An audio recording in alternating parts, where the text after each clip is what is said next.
Florence in the 1400s was a city alive with ambition, beauty, and tension.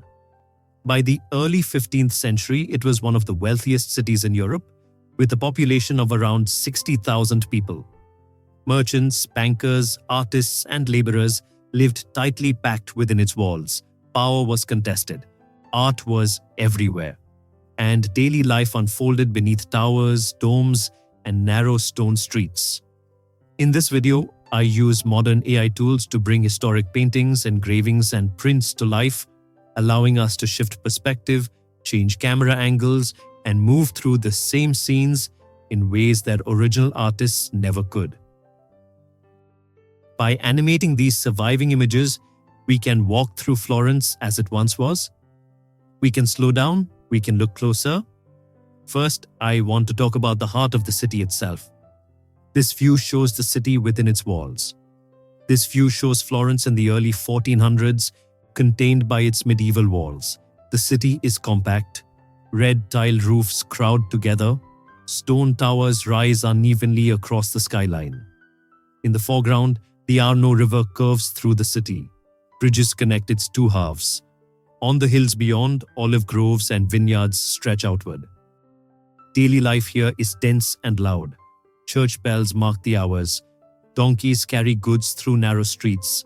Smoke drifts from hearth fires. The smell of leather, dye, and bread hangs in the air. Florence is rich but not calm. Powerful families compete for influence. Political factions rise and fall. Violence is never far away. These walls matter because they define control.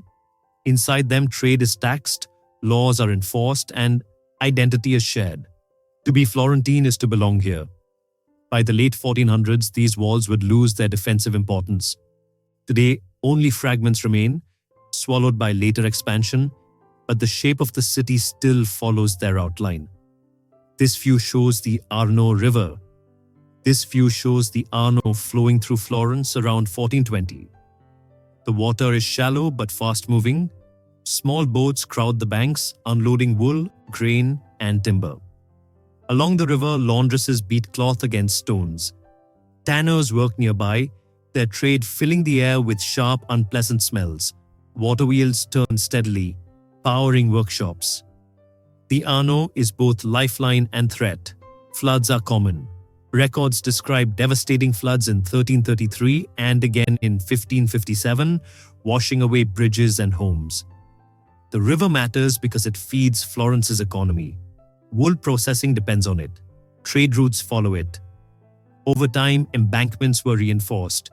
Today, the Arno is calmer, controlled, but still capable of flooding. It remains the spine of the city. This view shows the Ponte Vecchio. This view shows the Ponte Vecchio in the mid-1400s. The bridge is narrow and crowded. Wooden shops cling to both sides, leaning over the water. Butchers dominate the bridge at this time. Meat hangs openly, blood runs into the river below. The smell is overwhelming. People push past each other. Merchants argue over space. Thieves slip through the crowd. The bridge matters because it connects trade districts. It is one of the few crossings of the Arno. In 1593, the Medici would force the butchers out, replacing them with goldsmiths to improve the bridge's image. Today, those jewelers remain, and the bridge still stands, largely unchanged. This view shows the Duomo under construction. This view shows the Cathedral of Santa Maria del Fiore around 1420. The massive dome is rising, unfinished, dominating the skyline. Workers swarm over scaffolding. Brunelleschi's revolutionary design, begun in 1420, defies engineering norms. No one has built a dome this large since ancient Rome. Stone is hauled upward by complex machines. Crowds gather below, watching. The tension here is real. If the dome fails, Florence's reputation fails with it. This building matters because it represents civic pride. It is not just a church, it is Florence itself. By 1436, the dome is completed. Today, it still defines the city's silhouette, a symbol of Renaissance ingenuity. This view shows Piazza della Signoria. This view shows Piazza della Signoria in the 1400s. The square is wide and exposed. Palazzo Vecchio rises like a fortress at its edge. Citizens gather here to hear announcements. Punishments are carried out publicly. Executions are not uncommon. Vendors sell food. Children run through the square. Political speeches echo off stone walls. This square matters because it is the seat of power. The Signoria governs Florence from here. In 1497, this square would host the bonfire of the vanities under Girolamo Savonarola. Today, it remains a central civic space, still watched over by Palazzo Vecchio. This view shows Palazzo Vecchio. In the mid-1400s. Its tall tower dominates the square. The building is austere, defensive. Inside, councils meet. Decisions about war, trade, and law are made. Guards patrol the entrances. Fear of coups is constant. Florence has expelled the Medici more than once. The palace matters because it embodies republican power, even as wealthy families pull strings behind the scenes. Later, the Medici would reclaim control. Today, the building stands as a museum, but its presence still commands respect. This view shows a Florentine street. This view shows a narrow street in the Oltrarno district. Stone buildings press inward. Upper floors jut out, blocking the light. Artisans work here. Goldsmiths, woodcarvers, and painters share cramped spaces. Apprentices carry tools and pigments. The street is alive with sound. Hammering, shouting, animals. Fire is a constant danger. Disease spreads quickly. Plague outbreaks still haunt the city's memory after 1348. These streets matter because this is where Renaissance art is born. Workshops train figures like Donatello and later Michelangelo. Many of these streets survive today, still narrow, still busy. This view shows a banking house.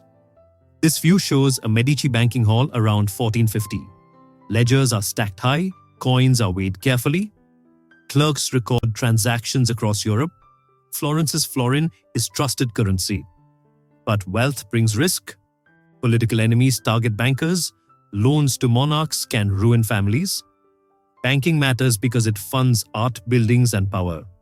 Without it, the Renaissance stalls. The Medici Bank would decline by the late 1400s. Today, its legacy is written into Florence's buildings and collections. This view shows a religious procession. Moving through Florence. Clergy lead the way. Candles flicker. Faith shapes daily life. Church calendars define time. Fear of sin is constant, but belief can turn radical. By the 1490s, Savonarola's sermons gripped the city, condemning luxury. Religion matters because it governs morality and power. Today, Florence's churches remain active, their interiors still layered with Renaissance art.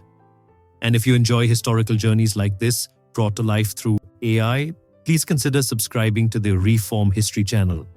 Your support helps keep these stories alive and allows us to explore more cities, moments, and lost worlds together. Again, thank you so much.